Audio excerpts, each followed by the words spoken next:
LinkedIn presents.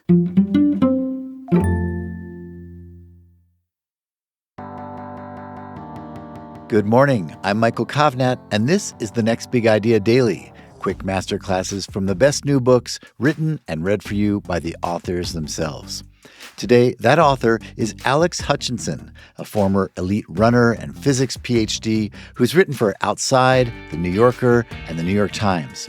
In his new book, The Explorer's Gene, Why We Seek Big Challenges, New Flavors, and the Blank Spots on the Map, Alex makes a compelling case that our craving for novelty, whether it's a mountain peak or a mystery flavor at the ice cream shop, isn't just a quirk, it's biology, hardwired into our dopamine circuits.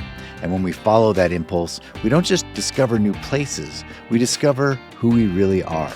Alex joins us to share his key insights right after this quick break.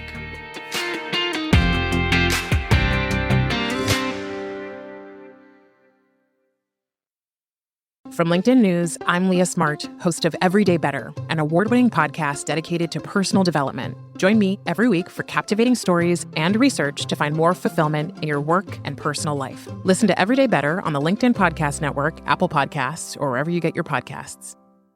From LinkedIn News, I'm Jessie Hempel, host of the Hello Monday podcast. Start your week with the Hello Monday podcast. We'll navigate career pivots. We'll learn where happiness fits in. Listen to Hello Monday with me, Jessie Hempel, on the LinkedIn Podcast Network or wherever you get your podcasts.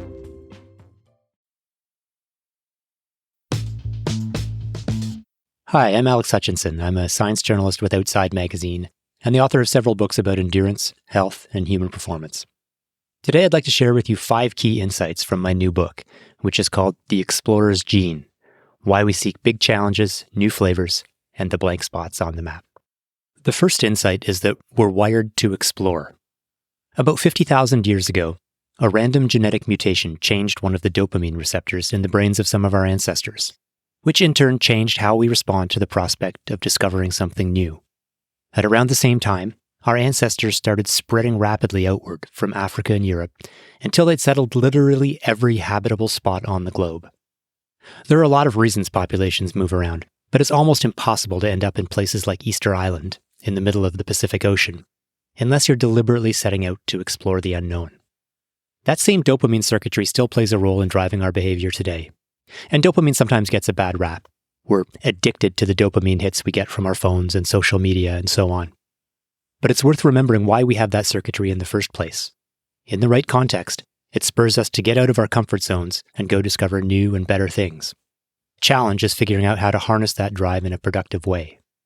In the modern world, exploring can mean a lot of different things. It could be parasailing to the South Pole, but it could also be trying a new food, swiping right on a dating app, or quitting your job to launch a business. And there are lots of reasons you might choose to explore or not to explore in any given situation. But the evidence from anthropology, from evolutionary biology, and from neuroscience suggests that if all else is equal, we're wired to prefer the uncharted path. The second insight is that you should break your habits. About 45% of the actions you take in a given day are driven by habit, so good habits are definitely important. But it's easy to get stuck in suboptimal routines. One of the reasons exploration is so important is that it helps us break free of these ruts and find new ways of doing things, so that we're continually building up a suite of better and better habits. A great example of this was when workers on the London Underground system went on strike in 2014. For 2 days, millions of commuters had to adapt to a series of unpredictable closures and service changes. When regular service resumed, most commuters were happy to get back to their usual routine. But among the most hyper-regular commuters, people who followed the same route from home to work every morning and reversed it every evening, about 5% of them adopted a totally new commuting pattern after the strike. Even though they'd been doing the same thing day after day for years, it wasn't until circumstances forced them to explore that they discovered a better option. You can see a similar pattern in the way we order food. Researchers from Harvard analyzed 1.6 million orders from a food delivery company called Deliveroo. They found that exploring has a cost. When people ordered from a new restaurant, they typically rated the meal lower than when they reordered from a previous favorite. But in the long term, even though they dealt with the occasional bad meal, exploring also helped them find new restaurants that they liked better than their previous favorites. So their average meal ratings crept up over time as they added the good discoveries to their rotation and discarded the duds.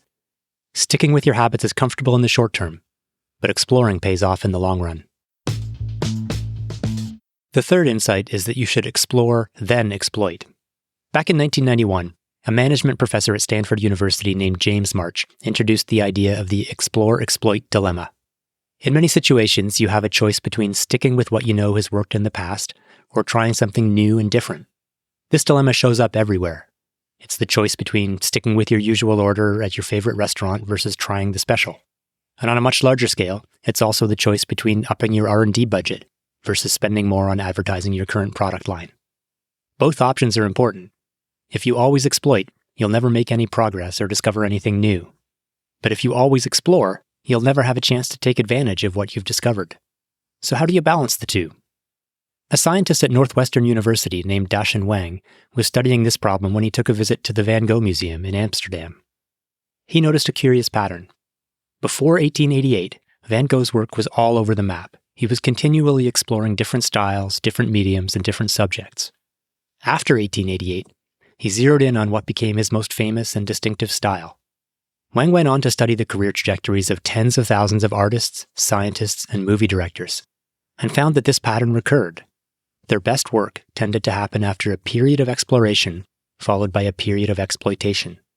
Neither exploring nor exploiting is enough on its own. It's the combination of both that kills. The fourth insight is that you should seek the uncertainty sweet spot. The idea that we're wired to explore might seem to suggest that we love uncertainty. But that's not quite right. We don't love being lost or confused. And we don't love uncertainty itself. We love the feeling of reducing uncertainty. If you're in a totally predictable environment, there's no uncertainty to reduce, and you'll quickly get bored. But if you're in a maximally chaotic environment, like being lost in the jungle, that's too much uncertainty, and you won't be able to figure out how to reduce it there either. You want the sweet spot in the middle that has enough uncertainty to be interesting, but not so much that it's unintelligible. A good example of this effect is our tastes in music. If you can always predict the next note in a song, you'll find it boring. But if you can never predict it, you'll find it frustrating. When Igor Stravinsky's The Rite of Spring debuted in 1913, it almost caused a riot because its sounds were so unexpected. One critic's take was, the music always goes to the note next to the one you expect. But over time, people got used to the sounds and better at predicting what note would come next. And The Rite of Spring became one of the most famous and influential orchestral works of the 20th century. The music itself hadn't changed, but people's expectations had. So instead of being too unpredictable, it was in that sweet spot of intermediate uncertainty. So how do you find this uncertainty sweet spot? A good approach is to follow your nose, to trust your sense of curiosity and fun. Some scientists now believe that the reason we find play enjoyable is that we're tapping into that feeling of seeking out and then reducing uncertainty about the world around us. If you find something interesting or intriguing, that's a good sign that it's in your personal uncertainty sweet spot. The fifth insight is that you should embrace the struggle. I recently had to assemble a complicated bunk bed from IKEA for my daughters. It was, in many ways, a horrendous ordeal, but I'm very proud of the result. And in fact, researchers have found that we tend to value furniture that we assemble ourselves higher than we'd value the identical item if it came pre-assembled. If we're selling it, we ask for a higher price. This is called the IKEA effect, and it's an example of a broader phenomenon that psychologists call the effort paradox. Sometimes, having to struggle with something makes us value it more than if it was easy. On some level, this is why we run marathons and climb mountains and maybe even have children. Exploring isn't easy. It usually involves uncertainty, risk, and the possibility of failure. Deciding to explore is what the mythologist Joseph Campbell called a bold beginning of uncertain outcome. But the effort paradox tells us that this struggle isn't just the price we pay for the long-term benefits of exploring. It's actually one of the reasons we like exploring. Psychologists have found that the more we derive a sense of meaning from doing hard things, the happier and more successful we're likely to be. When Joseph Campbell talked about the hero's journey, he sometimes gave the advice to follow your bliss. But he eventually realized that this slogan gave people the wrong idea. So he updated his advice to follow your blisters. I think that's a good message to keep in mind. Finding a place for exploring in your life means following paths where the outcome is unclear. And if the going gets tough, that's not a problem. It's actually the point. Thank you, Alex. Okay, everyone, you can get a copy of The Explorer's Gene wherever you get your books. If you could use some more life and career advice, go to nextbigideaclub.com to check out our hardback subscription club. We'll send you the best new nonfiction books as chosen by our curators Adam Grant, Malcolm Gladwell, Dan Pink, and Susan Cain. That's nextbigideaclub.com. I'm Michael Kovnat. Hope to see you tomorrow.